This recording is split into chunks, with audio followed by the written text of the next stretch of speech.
Hello everybody. Today we're going to replace a radiator on a 2010 Toyota Corolla LE. I'm going to show you how quick and easy it is to replace. I would set up for probably a couple hours of work unless you made a simple mistake like I did. So if you've watched my other videos, I actually went to replace a starter the other day, and I had actually popped out the connection right here. This little nipple I had ripped off, and this right here, this water outlet, I had popped the nipple off of that one. So I actually had to replace that, and I have to replace the radiator because of this one. I did a temp fix, but it didn't seem to work. I'll show you what that looked like. So I put a new little nipple on there, and put some of this, but it didn't seem to hold very well. It kept popping open. So I went ahead and decided to replace the entire radiator, but I'm going to show you how simple it is to go ahead and replace. So the first thing that I would do is go ahead and I'm going to show you your tools that you're going to use for this job. So these are all the tools that you're going to need. I would pick up probably 2 or 3 gallons of the 50-50 mix of the antifreeze, and you're going to need a couple of flat heads, and then you're going to need a couple of pliers, some sockets, a couple of extensions. You're going to need a 10 millimeter, a 12 millimeter. I use a 10, small and long.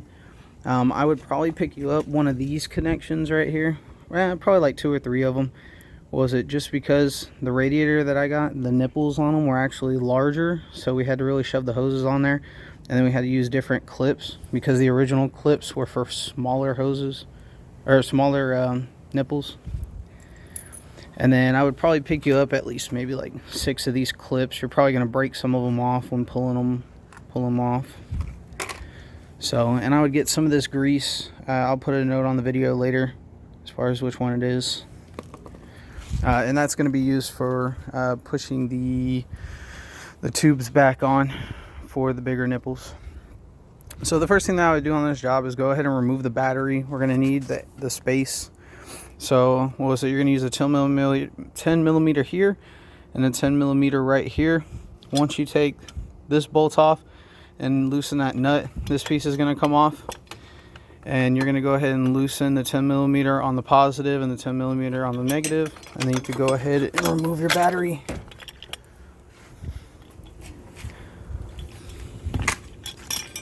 And once you set your battery off to the side, there's going to be this little plate right here that will just sit right down in here like so. You can just take that and remove it, and it gives us a little extra room.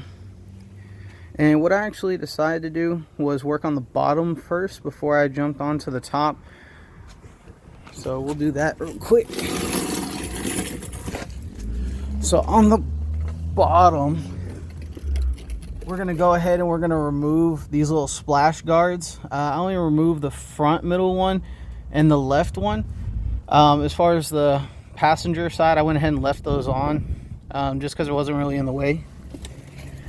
So those screws under the front of the car are going to be, here, there, and there. So there should be 4 screws, and then that first one will come off. There's going to be a lot of little tabs here and there to be able to pop off. But once you get that removed, you'll come over to the side one and same thing. So you'll remove this screw right here off, and then the other ones are gonna work its way up right here where these little red tabs are, and you'll take the screws out of those. So those 2. All right, and once you get your splash guard off, then we're gonna go ahead, and there's 2 screws that we need to take out to be able to remove the radiator.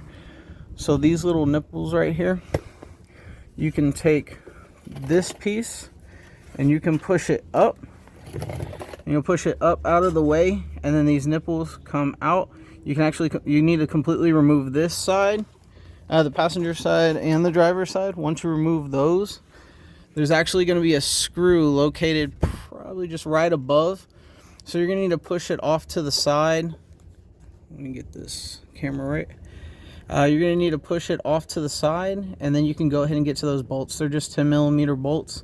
Once you unscrew the passenger side and the driver's side, now the radiator is going to be loose from the bottom, and the only other thing that you'll need to do from the bottom side is maybe release a couple of the hoses. I wouldn't do that till you get everything from the top side done.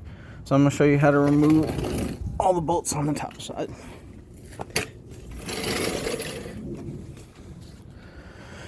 Okay. So there's multiple bolts, and I've already removed them, but the only piece that you're going to need to remove is going to be this top piece right here, from here to right here. So you'll remove the little bolts in between, and you're going to take these off. It's just a 10mm bolt. Take that off, and that's going to hold the top side of the radiator in. And you're going to remove this one.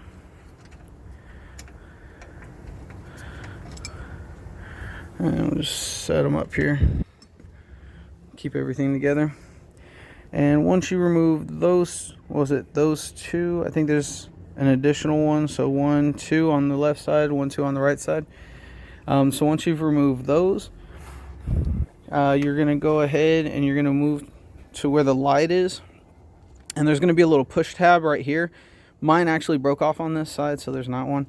But there's going to be a push tab right here, and there will be another screw right there. You'll pop those off so you can pull the bumper back, and you're going to do that on the other side as well. So you're going to do the little push tab and the screw, take that off, and you can pull the bumper back. Once you can do that, then there's going to be, let's see, right here where your clip is for the hood, there's going to be 3 screws. These should be, I think they're 10mm.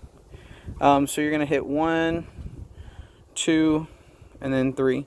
So once you get that piece, once you get all 3 of those screws off, there's going to be, you'll be able to remove it and set it off to the side. And there's going to be one more screw right here in the middle up top. You'll remove that, and then once you remove that, you can go ahead and remove this piece.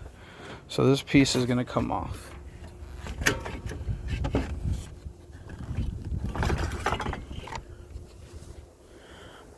So I'll back up and show you. Alright, so this piece right here, you'll be able to take it off. There was one thing that I forgot to tell you to disconnect from the bottom, and it's going to be your horn right here. So it just has a little push tab, and it's easier to get it from the bottom. You might be able to do it from the top, but it's just going to be right here, this little connection. So you'll take that off right before you take it out, okay? And then that piece is going to come off. You can just set it up there. And you're going to have right here where the top of the radiator is, there's going to be 2 10mm bolts. So you're going to remove the one on the left, and you're going to come over here and remove the one on the right.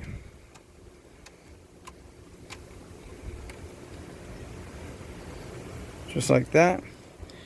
And then there's also going to be 2 tabs, right here, that you need to take a flathead, and you need to push that one in, and this one right here, you need to push that one in. Once you push those in, it should come off just like so, and you can set that right up top as well, get it out of the way, and just keep the bolts with everything. And you're gonna have the 2 pieces, 3 pieces right here. The radiator is gonna be in the middle. So then you're gonna go through, and you're basically gonna disconnect all of your tubes. So they're gonna just all have this clamp up top. You're gonna pull that back about an inch, 1.5 inches, and then you'll take your tube off. What I've found the easiest way is, because these tubes usually hold up to a bunch of heat, high temperatures, so they're pretty stuck on the nipples pretty well. So what I would do is I would take your pliers, and very softly I would just put it on the front of that, and I'd wiggle it back and forth a little bit, move it down a little bit, back and forth a little bit, until it comes off. And I would just pull it off with your hand. That's just to get it loosened. Okay, so you're going to need to remove these 2 tubes right here. You're going to need to remove this one. And then there's this nice big one right here that you're going to remove that connects to the radiator. And we'll come over here, and on the driver's side there's just going to be this one big one. So you should have 1, 2, 3, 4 on the passenger side and 1 on the driver's side. And then once you remove those, all your antifreeze is going to go ahead and it's going to leak out on the bottom, right underneath your car. I do recommend that you get you one of these, and it basically is to catch oil. You can use that, and you can go ahead and drain all of your antifreeze out. And you should also drain all of your antifreeze out of your radiator right before you pull it out, and even before you pull out your hoses. Right below this big one, this big hose on the driver's side, there's going to be this little screw right here. Let me see. It'll be right here. So what you're going to do is you're going to take your fingers, unscrew that screw, and then there should be a little drip tube. It will drip right straight down, and you just let it leak all the way out. Once all the antifreeze gets out, then you can go ahead and you can pull it out.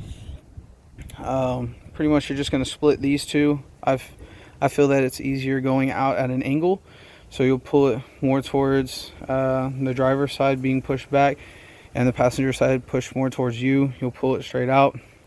Once you pull it out, you'll put your new one in, and then you'll reverse the steps. You'll go back and you'll put on this piece on top of here and clip it into place right here where the clips are on the passenger side and the driver's side. And then you'll put your 2 screws here and here, and then you'll go ahead and you'll put the frame back on, and you'll run that right above it. Once you get that piece back on, you'll put your hood clip back on with the 3 screws. Once you do that, you'll go back down under and you'll screw the bottom of the radiator on. The only thing that I'd be careful with is whenever I got my radiator, they told me, hey, this one's gonna work, it'll be fine, it's the cheaper version. It was like 170 bucks.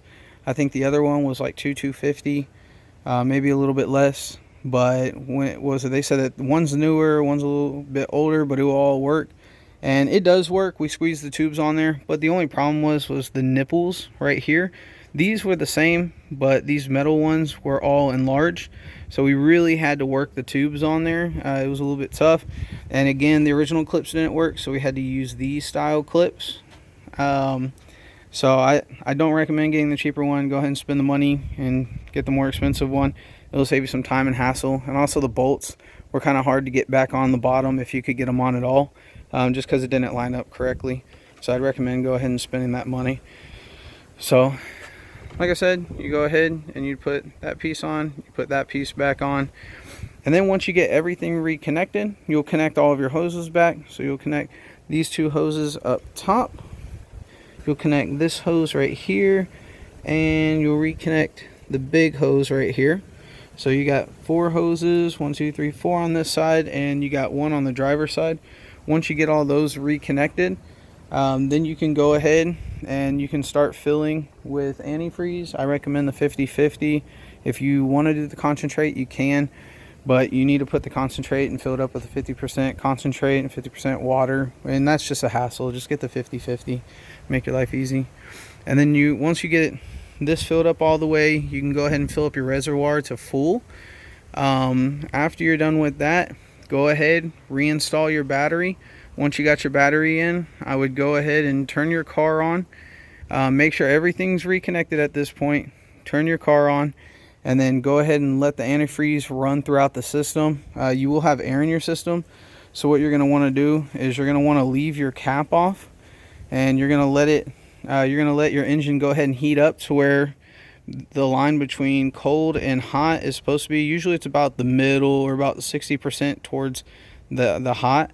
Once you get there, you want to go ahead and basically it's going to start to bubble a little bit. It's not going to just shoot out at you or anything. It's just going to get a little hot. It's going to get the bubbles out of the system, and you're going to keep adding antifreeze. I would fill it up. I would fill it up to where you can see it down there. It's not all the way to the top, but I would fill it up to where you can see it.